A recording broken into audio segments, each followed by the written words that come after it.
Bueno, ahora sí vamos a abrir la bendita palabra, primera de Juan, capítulo 2, y vamos a leer el versículo 12 al 14.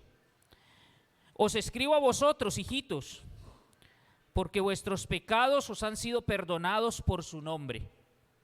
Os escribo a vosotros, padres, porque conocéis al que es desde el principio. Os escribo a vosotros, jóvenes, porque habéis vencido al maligno. Os escribo a vosotros, hijitos, porque habéis conocido al Padre. Os escribo a vosotros, padres, porque habéis conocido al que es desde el principio. Os he escrito a vosotros, jóvenes, porque sois fuertes, y la palabra de Dios permanece en vosotros, y habéis vencido al maligno.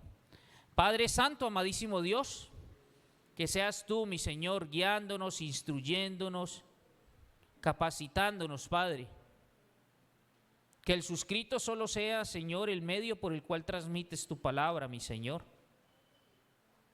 Padre Santo, que todo nuestro ser esté cautivo en torno a ti, mi Señor, y a tu bendita palabra para guardarla y ponerla por obra, mi Señor.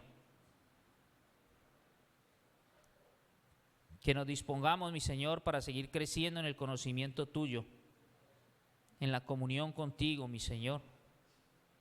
Gracias por esta mañana y gracias por el privilegio de abrir tu palabra, sabiendo que a través de ella nos sigues perfeccionando. Oramos, Padre, en el nombre poderoso de mi Señor Jesucristo. Amén. Bueno, hermanitos, por ahí le envié una diapositiva a la hermanita y vamos a hacer un breve recuento. El apóstol Juan viene hablando a creyentes y les viene diciendo, alertando sobre falsos maestros, falsas doctrinas, lobos con piel de oveja que estaban introducidos allí en la iglesia. Y entonces el apóstol, además de ir informando a los creyentes acerca de esas falsas herejías, de ir manifestando a los creyentes esos peligros, pues está dando unas cualidades que permiten identificar al que es verdadero y al que no, al verdadero creyente del que no lo es. Y entonces él empieza ahí en primera de Juan 1 y dice, el verdadero creyente tiene comunión con Dios, y como tiene comunión con Dios, tiene comunión con los hermanos, ¿sí? Primer cualidad de un verdadero creyente. Después dice, el verdadero creyente es luz porque Dios es luz. Y viene y estudiamos todo lo que ello significa, el ser luz. El verdadero creyente anda en la verdad y practica la verdad. ¿Sí? El verdadero creyente persevera ¿en qué? En guardar los mandamientos. Persevera de manera constante. El verdadero creyente se esfuerza, procura andar como Él anduvo, porque nuestro Señor Jesucristo es nuestro referente. Entonces el verdadero creyente tiene los ojos puestos en mi Señor Jesucristo para emularle a Él y persevera en andar como Él anduvo. El verdadero creyente, dice la palabra, ama a su hermano. El que aborrece al hermano no ha nacido de nuevo, ¿sí? El verdadero creyente ama a su hermano. Y el amar a su hermano, decíamos, implica no ser tropiezo para el hermano, ¿sí? Y ahí estamos.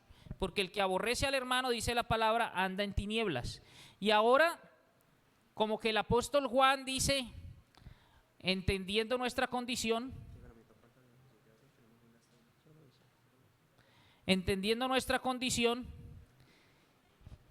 que somos seres emocionales, dice, bueno, entiendo que como que necesitan ser animados. Y como que es un paréntesis. No va a hablar de esas cualidades del creyente, sino que es como hacer una exhortación, es como animarnos. Y este versículo 12 al 14 constituye eso, es como hacer un paréntesis. Y entonces le va a hablar de tres realidades en estos versículos 12 al 14, y es el perdón de nuestros pecados por su nombre. Versículo 12. Os escribo a vosotros, hijitos, porque vuestros pecados han sido perdonados. Nuestros pecados han sido perdonados en Cristo. Un segundo tema sería la eternidad e inmutabilidad del carácter de Dios. y por ende la inmutabilidad de sus promesas. Lo que Dios manifestó, así va a ocurrir. Dios dijo y Él hará. ¿Sí? Y un tercer tema, el maligno ha sido vencido por medio de Cristo. El maligno ha sido vencido. Para desarrollar el tema, mire, el apóstol Juan, vamos a entender lo siguiente. Parece que hablara a tres grupos de personas. Y parece que algunos dicen, no, los hijitos son niños. Los jóvenes, pues obviamente, jóvenes. La adolescencia y jóvenes, por allá hasta los 30, 40 años. Y los otros, pues ya son adultos. Pero no debemos entender esta palabra desde ese punto de vista, no. Cuando el apóstol Juan habla de hijitos, entonces nosotros debemos entender que al hacer referencia a los hijitos está hablando a todos los creyentes. De hecho, el apóstol es reiterativo en referirse con esa palabra de cariño a todos los creyentes. Nosotros lo vimos ahí en el capítulo 2, versículo 1, él dice, hijitos míos, es el término que identifica al apóstol Juan. Hijitos míos, estas cosas os escribo para que no pequéis, y si alguno hubiere pecado, abogado tenemos para con el Padre, ¿a quién? A Jesucristo el justo. Otro ejemplo de que el apóstol le gusta utilizar esta palabra en su escrito es Primera de Juan 3:18. Él dice, hijitos míos, no amemos de palabra ni de lengua, sino de hecho y en verdad. En Primera de Juan 4:4 vuelve y se refiere a todos los creyentes en esos términos y dice, hijitos, vosotros sois de Dios y los habéis vencido porque mayor es el que está en vosotros que el que está en el mundo. Entonces, el término hijitos es para todos los creyentes. Y vamos a empezar identificando esos tres grupos ahí, mire. Yo simplemente hice la tarea de marcar con el color lo que dice cuando se refiere a cada grupo determinado. Y vuelvo, le reitero, hijitos, todos los creyentes. Entonces, ¿qué dice el apóstol Juan a todos los creyentes? Lo tenemos ahí con el color verde. Os escribo a vosotros, hijitos, porque vuestros pecados os han sido perdonados por su nombre. Y vuelve en la segunda parte del versículo 13 a decirles, os escribo a vosotros, hijitos, porque habéis conocido al Padre. Entonces a los hijitos, a todos los creyentes les dice, vuestros pecados han sido perdonados por su nombre, por el nombre de Cristo, y dice, habéis conocido al Padre. Esto es una verdad en todo creyente. Los hermanos que se van a bautizar el 24 van a dar testimonios de eso, de su unión con Cristo. ¿Cuándo ocurre? Eso no ocurre cuando van a entrar al agua, no, ya ocurrió en ellos. El día de su conversión, se arrepintieron de manera sincera, confesaron su pecado y se vieron representados por mi Señor Jesucristo en esa cruz. Ellos han entendido que con sus pecados los pusieron encima de Cristo y mi Señor Jesucristo les dio de su justicia para que se presenten aceptos ante el Padre. Entonces, unión con Cristo. Por eso dice, hijitos, vuestros pecados han sido perdonados. Hemos sido lavados con la sangre de Cristo. La sangre de Cristo, que es la única que quita el pecado en todos nosotros. De hecho, el apóstol lo dice ahí en Juan 1:7, mire. La sangre de Jesucristo, su Hijo, nos limpia de todo pecado, ¿sí? De todo. ¿Hay alguna excepción? No. La sangre de Cristo nos limpia de todo pecado, ¿sí? Entonces, todo creyente, los pecados han sido lavados, han sido limpiados, han sido quitados. Y lo otro, hemos conocido al Padre, claro. Ahora somos hijos, ya no bastardos, hijos. Ya no hijos del diablo, no, hijos de Dios. ¿Por qué? Mas a todos los que le recibieron, a todos los que le recibieron, los que creyeron en su nombre les dio potestad de ser hechos hijos de Dios. Juan 1:12. Entonces, tenemos un primer grupo, todos los creyentes a los que Juan se refiere como hijitos. Y viene un segundo grupo, lo marcamos ahí con color azul, lo marqué. a los padres. ¿Y qué le dice a los padres? Mire, padres aquí, estos sí debemos entenderlos como maduros en la fe. Y los jóvenes, aquellos que no son recién convertidos, sino que ya llevan un trasegar en la vida cristiana. ¿Sí? Entonces los tres grupos son hijitos, todo creyente, padres, los que han alcanzado un grado de madurez espiritual, y los jóvenes que ya llevan un trasegar en la vida cristiana, que no son esos niños que solamente comen el alimentico espiritual, la leche espiritual no adulterada, sino que han ido creciendo. Y a los padres les dice: os escribo a vosotros padres, versículo 13, porque conocéis al que es desde el principio. Y vuelve y les dice en el versículo 14: os he escrito a vosotros padres porque habéis conocido al que es desde el principio. Mire, le reitera: ustedes padres han conocido al que es desde el principio. ¿Sí? Y ahora le dice, le habla a los jóvenes allí en rojo y les dice: os escribo a vosotros jóvenes, segunda parte del versículo 13, porque habéis vencido al maligno. Y vuelve y le reitera: os escribo a vosotros jóvenes en rojo, porque sois fuertes y la palabra de Dios permanece en vosotros y habéis vencido al maligno. ¿Sí? Eso lo dice como para agrupar lo que el apóstol le dice a cada uno de estos grupos: a los hijos, a todos los creyentes, a los adultos espiritualmente maduros y a los que ya llevan cierto andar. Entonces, vamos a mirar, analizar lo que dice a cada uno de estos grupos. ¿Qué quiere decir a cada uno de estos grupos? Y les dice lo siguiente: nuestros pecados han sido perdonados, nos dice a todos los creyentes, y habéis conocido al Padre. Mire, y es preocupante porque nosotros, esto prácticamente a diario nosotros hablamos de este tema, ¿cierto? Con una facilidad, lo tenemos ahí siempre. No, es que mis pecados han sido perdonados. Cristo murió por mí, pagó por mis pecados. Pero lo hemos tenido y lo tenemos, y pasa el tiempo y lo tenemos como una frase de cliché. ¿Sí? No lo interiorizamos. Eso solo bastaría para que nosotros nos mantuviésemos animados. ¿Sí? Pero lo decimos y parece que no entendemos lo que ello significa, para que no venga el desánimo en nosotros. Eso solo sería motivo de estar siempre fervientes, animados en mi Señor, ¿sí?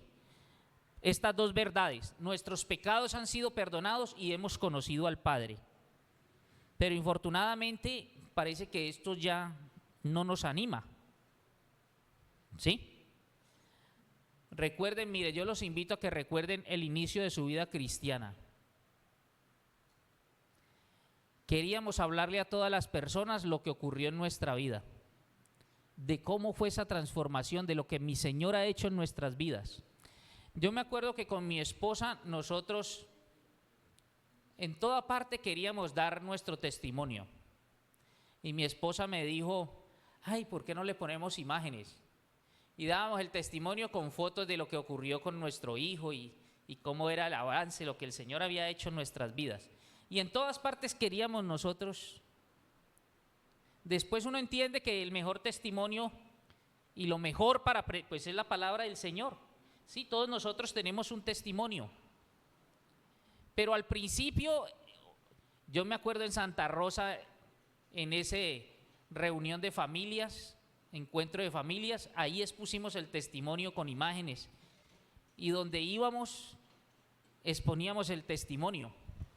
Y yo me pregunto y les pregunto: ¿qué puede ocurrir? ¿Por qué cesa? ¿Por qué como que nos apagamos? ¿Por qué como que entramos ahí en la rutina y esta verdad no tiene eso en nosotros, no mueve las fibras? Nuestros pecados han sido perdonados y puede ser que nosotros como que no entendemos qué significa el hecho de que nuestros pecados hayan sido perdonados, ¿sí? Porque eso no tiene motivación en nosotros. Entonces, mire, para nosotros entender todo lo que nos ha sido perdonado, tenemos que entender el concepto de pecado. ¿Qué es un pecado? Para tener esa identidad, tener claridad de todo lo que nos ha sido perdonado y que esto constituya una verdadera motivación en nuestra vida cristiana. Mire, un pecado es una violación inmoral a la ley de un Dios que es 3 veces santo. Una violación inmoral a la ley de un Dios que es 3 veces santo.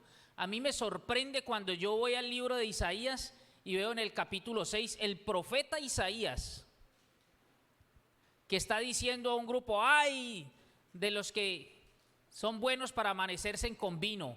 ¡Ay de los que a lo bueno llaman malo y a lo malo llaman bueno! ¡Ay de los que no hacen sino acumular propiedades! Y él empieza a darle a cada uno, ¿sí?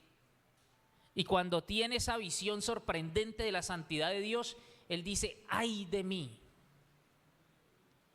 Y en esa visión ve a nuestro Señor sentado en el trono y ve los querubines que vuelan. Y esos querubines tienen 6 alas. Y dice la palabra que con 2 alas tapa sus ojos, porque estos seres sin pecado no se consideran dignos de ver la gloria de Dios. Imagínense ustedes la santidad de Dios.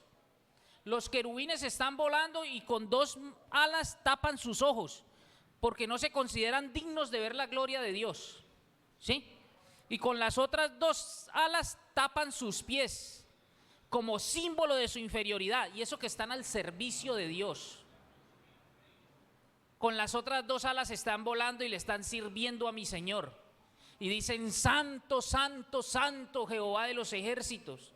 La santidad de Dios. ¿Sí?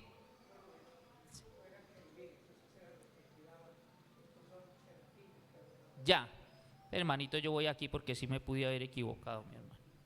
Isaías 6.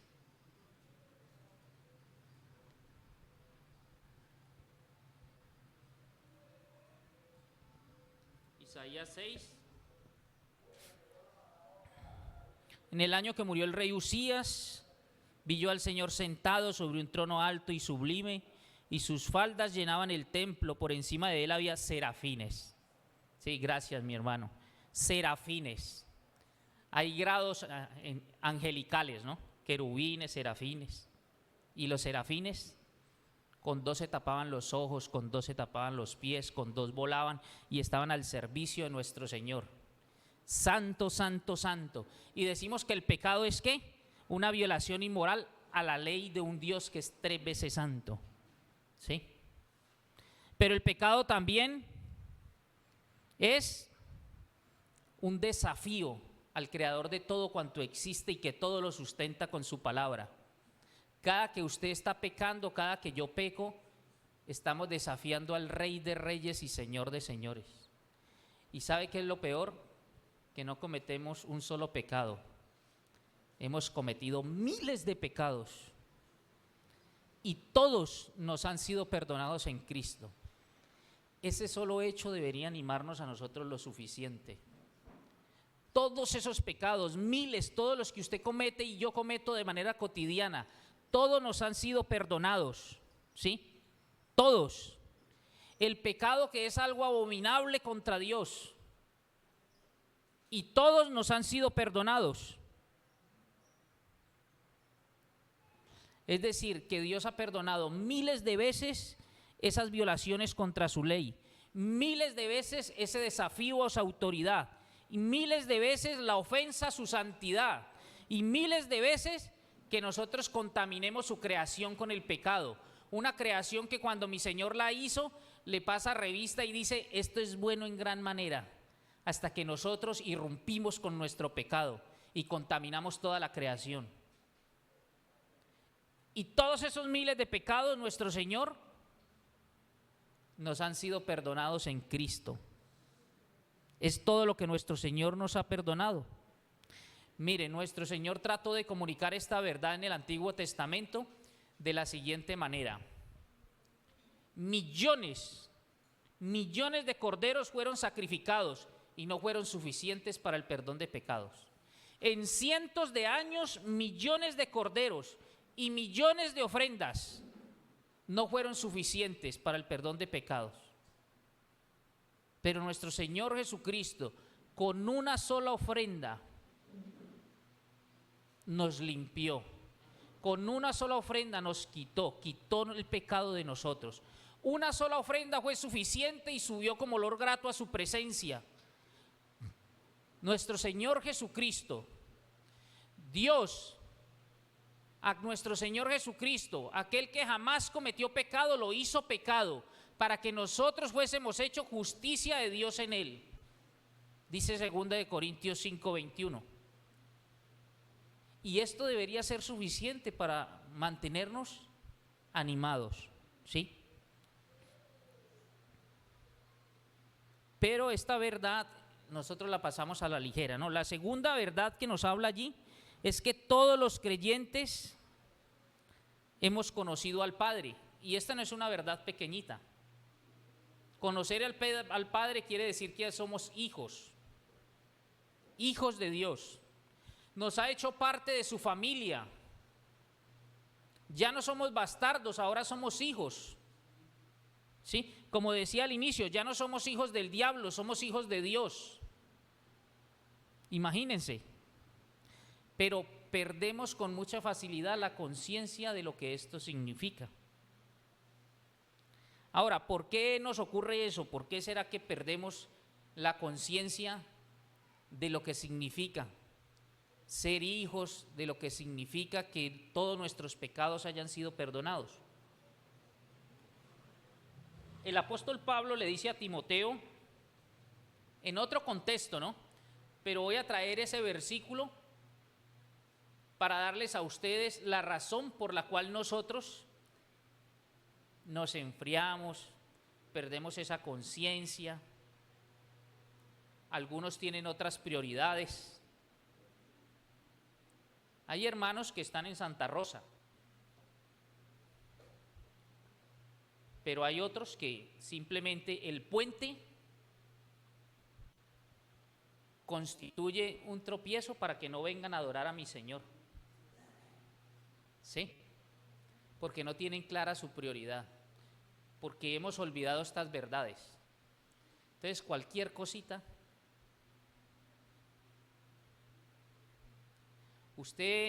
si usted busca excusas,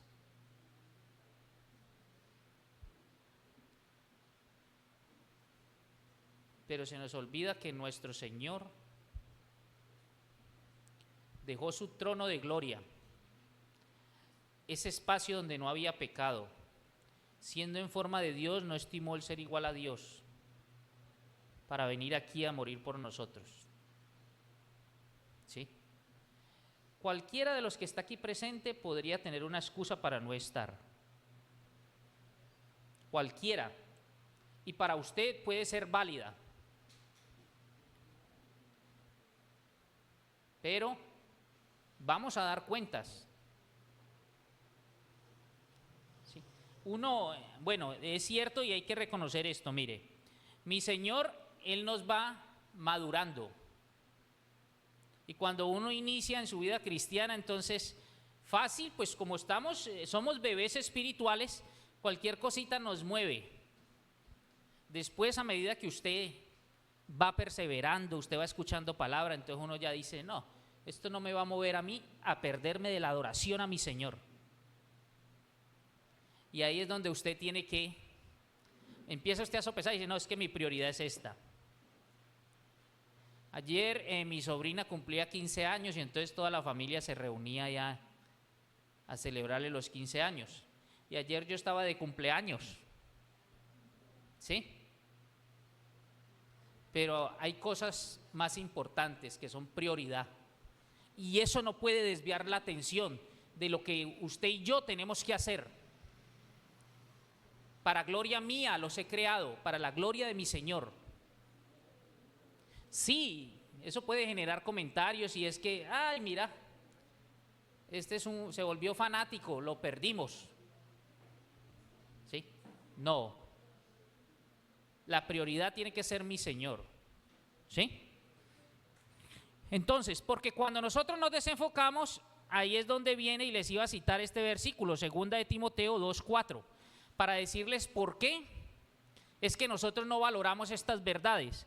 Dice 2 de Timoteo 2:4, ninguno que milita se enreda en los negocios de la vida, ¿a fin de qué? De agradar a aquel que lo tomó por soldado. Mire, está diciendo, ningún soldado, eso de milita viene como de milicia, de militar, de usted ser reclutado. Entonces, los que han prestado servicio, los que han estado allá en la fuerza pública entienden muy bien ese concepto. Ningún soldado en servicio activo se enreda en cosas que desvíen su atención de prepararse para la batalla, de estar siempre ahí en su entrenamiento. Ninguno que milita se enreda en los negocios de la vida. Mire que no dice que no tiene negocios en la vida. Sí, claro, porque mi Señor dice, el que no trabaje, que no coma. Es necesario atender nuestras obligaciones.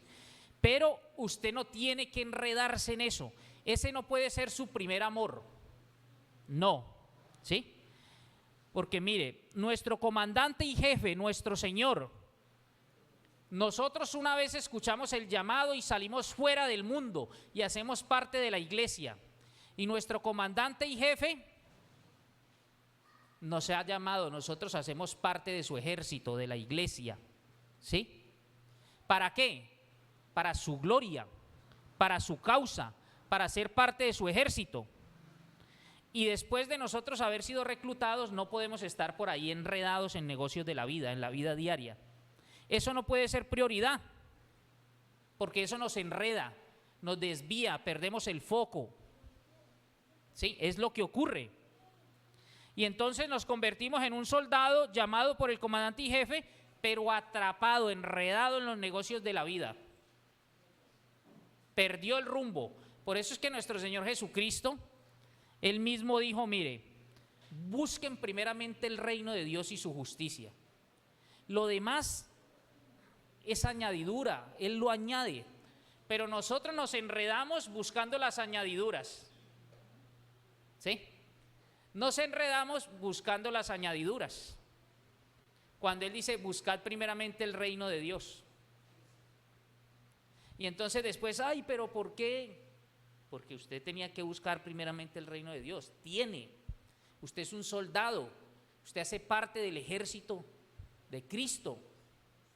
Y no podemos desenfocarnos, no podemos desviarnos, ¿sí? Entonces, venimos quebrados ante nuestro Señor cuando hemos cambiado el orden y Él nos dice, no, es que tiene las cosas invertidas. Usted no tenía por qué estar enredado en eso. ¿No ve que usted ya fue sacado de allá del mundo y está enredado en cosas del mundo, dándole más prioridad a las cosas del mundo que a las del reino? Y por eso es que no valoramos estas verdades, ¿sí? Ahora, miremos bien ese versículo. Ninguno que milita se enreda en los negocios de la vida. ¿A fin de qué? ¿Para qué nos reclutó Dios? ¿Para qué? De acuerdo a ese versículo.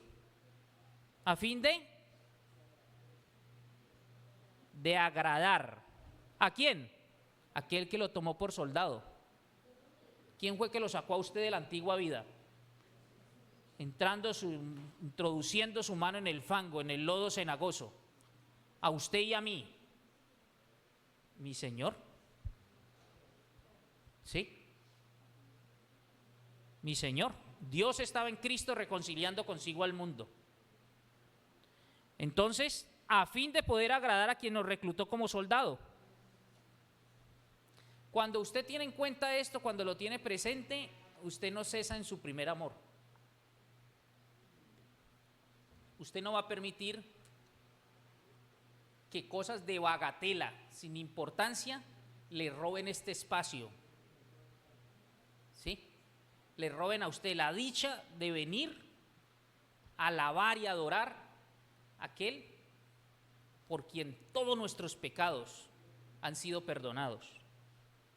Pero cuando no tenemos esa claridad, entonces mire, ya los hijitos, ahora les escribe a los padres, a los maduros espiritualmente, y les dice, os escribo a vosotros padres porque conocéis al que es desde el principio. Versículo 14, os he escrito a vosotros padres porque habéis conocido al que es desde el principio. Miren ustedes, yo había leído varias veces y no me había percatado la insistencia del apóstol Juan aquí en esta parte de las Escrituras. Lo dice en el versículo 13 y vuelve y lo repite, prácticamente utiliza las mismas palabras en el versículo 14. Entonces cuando uno encuentra eso, uno dice, venga, ¿qué quiere decir aquí? ¿Por qué el Espíritu Santo guía al apóstol Juan a reiterar este mandamiento? ¿Sí? Os he escrito a vosotros, padres, porque conocéis al que es desde el principio. Os he escrito a vosotros, padres, versículo 14, porque habéis conocido al que es desde el principio. ¿Sí? Ya lo había dicho y lo repite. Mire, cuando dice conocéis al que es desde el principio, está hablando, quiere mostrar la relevancia de la profundidad del conocimiento de Dios. Los que han alcanzado a madurez conocen al Padre que es eterno, el que está desde la eternidad y hasta la eternidad, al Dios todopoderoso que no tiene principio ni fin, al que es desde el principio. Es lo que está diciendo el apóstol aquí. Lo conocen con mayor profundidad. Eso nos recuerda, esa palabra principio nos recuerda la eternidad de Dios, pero nos recuerda también la inmutabilidad de Dios. Yo, Jehová, no cambio, dice él. Y como él no cambia, sus promesas no cambian y su palabra no cambia y permanecen para siempre. Y entonces es para que no, dígame si usted no le anima a eso, que las promesas de mi Señor nunca cambian y se van a cumplir. ¿Sí? Y ante las promesas de nuestro Señor nosotros no tenemos que decir sino amén. Son ciertas y se van a cumplir, y eso obviamente tiene que animarnos. Está hablando a la referencia al principio, la eternidad, la inmutabilidad de nuestro Señor. Por eso es que la repite. El Salmo 92 dice, antes que naciesen los montes y formases la tierra y el mundo, desde el siglo y hasta el siglo, tú eres Dios. Desde el siglo y hasta el siglo, el eterno, el creador de todo cuanto existe, que sustenta todo con su bendita palabra, y por eso los astros no se salen de su órbita. Es el Todopoderoso. Y dice, ustedes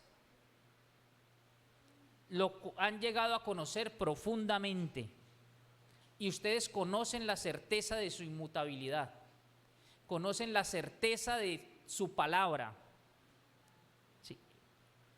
Sus promesas, que son todas un sí y un amén en Cristo. Por eso es que la hermanita Paulina me decía ahora, el Señor ya viene, ya está cerca. ¿Y qué espera la iglesia? El arrebatamiento. ¿Por qué? ¿Por qué lo esperamos con tanta certeza? Son un sí y un amén en Cristo. Y es lo que esperamos, y está cerquita. Se acaba la dispensación de la gracia y ocurre como cuando el arca, 120 años esperando hasta que se cerró la puerta del arca. Y ya. Y es lo que nosotros esperamos. Lo conocéis desde el principio, a eso hace referencia. Los maduros, los que han crecido espiritualmente. Ahora le escribe a los jóvenes, aquellos que no son infantes espirituales, que ya tienen un tiempo caminando con el Señor, que tienen cierto grado de madurez, que hemos avanzado ahí un poquito, que ya uno no toma lechita y puede comprender otras cositas más avanzadas. Entonces el Señor escribe y dice, os he escrito a vosotros jóvenes porque sois fuertes, y la palabra de Dios permanece en vosotros, y habéis vencido al maligno. Mire que no dice venceréis, no dice quizás ustedes van a vencer, ¿sí? No, habéis vencido al maligno, porque nuestro Señor Jesucristo venció al maligno, y como ya no vivo yo, Cristo vive en mí. Entonces cada uno de nosotros somos vencedores en Cristo. Hemos vencido al maligno. El apóstol Juan, ahí más adelantico, en el capítulo 3, versículo 8 dice: para esto apareció el Hijo de Dios, para deshacer las obras del diablo. ¿El Hijo de Dios apareció para qué? Para deshacer las obras del diablo. Entonces, ¿creen ustedes que el Hijo de Dios vino y no terminó esa tarea? No, Dios no deja nunca nada empezado. ¿Sí? Dios no deja nada empezado. Por eso es que Colosenses 2:15 dice: y despojando a los principados y potestades, los exhibió públicamente, triunfando sobre ellos en la cruz. ¿Sí? Los exhibió públicamente, triunfando sobre ellos en la cruz. Eso dice Colosenses. Ahora, Juan 16:33: estas cosas os he hablado para que en mí tengáis paz. En el mundo tendréis aflicción, pero confiad, yo he vencido al mundo. Ahora usted puede decir: no, pero mire, ahí dice es vencido al mundo. Ahí no dice que venció al maligno. ¿Y ustedes creen que el mundo está bajo quién? Bajo el maligno. Si usted escucha noticias, sabe que hace una semana se está discutiendo un proyecto de ley para que un niño de 7 años vaya donde el registrador y le diga: vengo a sacar mi tarjeta de identidad. Y el papá dice: vea, vengo a sacarle la tarjeta de identidad al niño. ¿Cuántos años tiene? 7. ¿Y qué sexo le pongo? Entonces el papá dice: pues niño, ¿no está viendo que es un niño? Y el niño dice: no, póngame femenino porque yo me siento femenino. Y debe ponerle femenino. ¿Sí? Póngame trans porque yo me siento trans. De 7 años un niño. Y el mundo que está bajo el maligno. ¿Ustedes creen que el maligno no es el que está utilizando a las personas para sacar esas leyes que van en contra de Dios?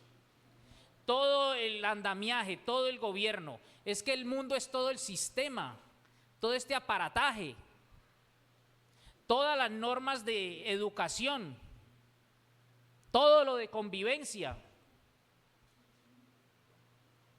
Es eso. Pero mi Señor dice: confíen que yo ya he vencido al mundo, porque mi Señor vino y dice la palabra que fue tentado en todo. ¿Sí? El diablo expuso todo, porque el diablo lo que hace es ofrecerte. El principal enemigo está en usted, está en mí. La carne que tiene deseos, y el diablo abre su abanico y le dice: claro, ¿qué necesita? Pero usted es mire, el principal enemigo está aquí, soy yo. El diablo solo está ahí, ofreciendo. ¿Sí? Y nuestro Señor Jesucristo no fue ajeno. Tenemos un sumo sacerdote que puede compadecerse porque fue tentado en todo, pero jamás cometió pecado. Sí, eso dice la bendita palabra. Ahora, miren ustedes, ¿cómo fue que irrumpió Satanás en el huerto del Edén? ¿De acuerdo a qué? Al hábitat, al sistema. Él no iba a engañar a Eva, con un celular. ¿Por qué? Porque en ese tiempo no existían.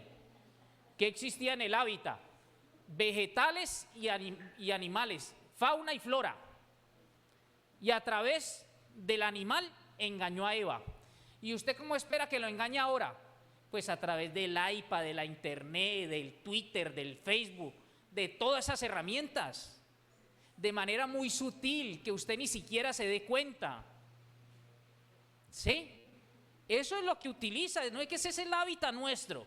Y para usted pasa desapercibido y nos tiene ahí enredados y nos hizo perder el enfoque y nos distrae. Y de manera que usted va, ¿para dónde va Vicente? ¿Para dónde va la gente? Y voy para donde el mundo y no se da cuenta.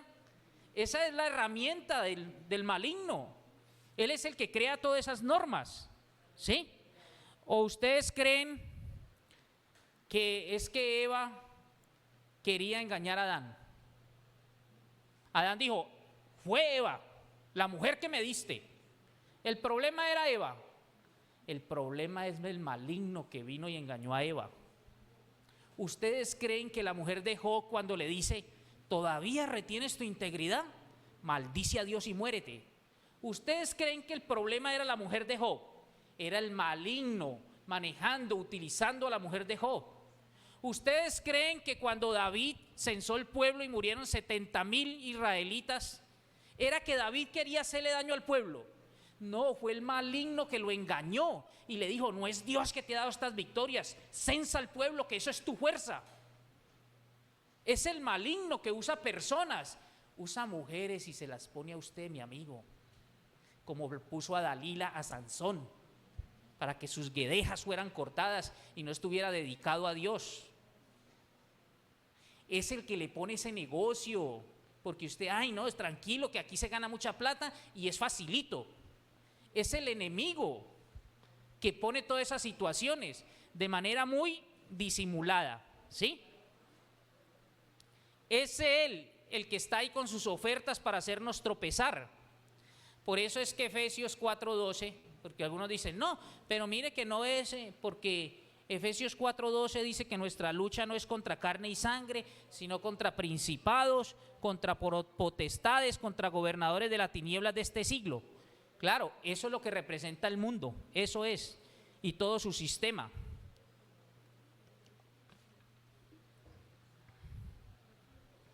Mire, el enemigo ha montado todo un sistema en el mundo para eso, para hacernos tropezar. Es para eso. Entonces, ¿qué está diciendo la bendita palabra ahí a los jóvenes? Que ellos han vencido, ¿por qué? Os escribo a vosotros, jóvenes, porque habéis vencido al maligno. Y vuelve y lo reitera en el versículo 14, la segunda parte, os he escrito a vosotros jóvenes, porque sois fuertes. Miren ustedes la relación, sois fuertes. ¿Qué les da la fuerza? Y la palabra de Dios permanece en vosotros. La fuerza para vencer es porque la palabra de Dios permanece en ellos. Si usted consume la palabra de Dios, permanece fuerte. Si usted medita en la palabra de Dios, permanece fuerte. Si usted lee la palabra de Dios, permanece fuerte. Pero si usted se fue hoy y volvió a coger la Biblia pronto el domingo, pues qué fuerte va a permanecer. Tan pronto venga el diablo con el ofrecimiento, usted está ahí, porque está alimentando mal la carne, su espíritu no lo está alimentando. Entonces, ellos son fuertes, ¿por qué? Mire ustedes el énfasis. La palabra de Dios.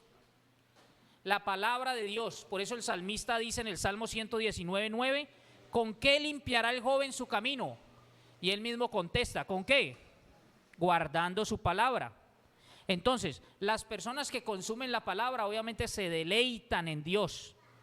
Personas que ignoran la palabra, pues fácilmente vamos a tropezar. Quien la consume es vencedor, el que no la consume va a caer. Mire, terminamos aquí porque es el mayor ejemplo, nos lo da siempre nuestro Señor Jesucristo. Nuestro Señor Jesucristo en el capítulo 4 de Mateo dice, entonces Jesús fue llevado por el Espíritu al desierto para ser tentado por el diablo. Y después de haber ayunado 40 días y 40 noches tuvo hambre. ¿Cuál es el hábitat allí? Un desierto, obviamente no hay sino arena, calor, no hay nada que comer, porque es que desierto. Y entonces, ¿con qué lo va a tentar a nuestro Señor? Vino a él el tentador y le dijo, si eres hijo de Dios, di que estas piedras se conviertan en pan. Pero ¿cómo nuestro Señor Jesucristo supera esta tentación o cómo combate esta tentación? Escrito está con la palabra. ¿Qué está diciendo? Que los jóvenes, ¿por qué vencieron al maligno? Porque son fuertes, porque la palabra está allí con ellos, siempre presente. ¿Sí? Escrito está, no solo de pan vivirá el hombre, sino de toda palabra que sale de la boca. Pero vuelve otra vez el tentador y entonces, mire, lo sube a nuestro Señor al pináculo del templo. Y le dijo, si eres hijo de Dios, échate abajo porque escrito está, a sus ángeles mandará cerca de ti. Nuevamente, ¿cómo es que se vence esa tentación? nuestro Señor Jesucristo le dijo, versículo 7, escrito está también, no tentarás al Señor tu Dios. Otra vez el maligno lo lleva a nuestro Señor a un monte muy alto y le mostró todos los reinos del mundo y la gloria de ellos. Si fuera en este tiempo, ¿qué le muestra? Pues le muestra todo el dinero, poder, todo lo que usted se imagina. ¿Sí? Igual. Le mostró todos los reinos del mundo y la gloria de ellos y le dijo, todo esto te daré si postrado me adorares. Entonces Jesús le dijo, vete, Satanás, porque escrito está. Nuevamente la palabra de Dios, escrito está, al Señor tu Dios adorarás y a Él solo servirás. El diablo entonces le dejó y aquí vinieron ángeles y le servían. Si usted mantiene la bendita palabra del Señor aquí, como frontales en medio de nuestros ojos, cuando venga esa circunstancia, usted dice, escrito está, con esto yo no voy a agradar a mi Señor. Y yo estoy es para agradar a Dios. Si agradara a hombres no podría ser siervo de Cristo. Que el Señor nos ayude.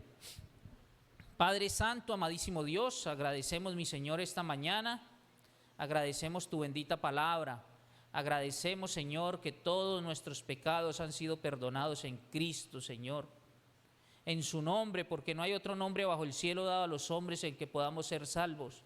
Es en el nombre de Cristo, porque solo hay un Dios y solo hay un mediador entre Dios y los hombres, Jesucristo hombre. Gracias, mi Señor, porque la inmutabilidad de tu palabra, Señor, la inmutabilidad de tu persona, nos da a nosotros esa certeza de que el cielo y la tierra pueden pasar, pero tu palabra no pasará, mi Señor. Tus promesas son sí y amén en Cristo, Padre. Gracias, mi Señor, porque no nos has dejado solos, Señor. Nos has dejado el Consolador, el Espíritu Santo, que nos conduce a toda verdad, y nos has dejado tu bendita palabra, que es esa lumbrera que nos guía, es la luz que guía nuestros pasos, que guía nuestros caminos. Ayúdanos, Señor, a consultar, a leer tu bendita palabra, a estudiarla de manera cotidiana, a estar, Señor, en oración, en el secreto contigo, Padre, porque solo así, mi Señor, guiados por tu Santo Espíritu, en oración con tu palabra, somos vencedores en Él, en Cristo. Tenemos las herramientas, Señor, para andar en victoria, para ser aceptos, Señor, para en toda nuestra actuación ser agradables a ti, porque ya no vivo yo, Señor, sino que Cristo vive en mí. Que tengamos estas verdades, Señor, presentes siempre, en todo momento. Padre, que seas tú llevando con bien a mis hermanos, a los amigos que nos han visitado. Guárdalos, Señor, de los peligros de la vía, Señor. Te lo rogamos, pues, en el nombre poderoso que sobre todo nombre, el de mi Señor Jesucristo. Amén.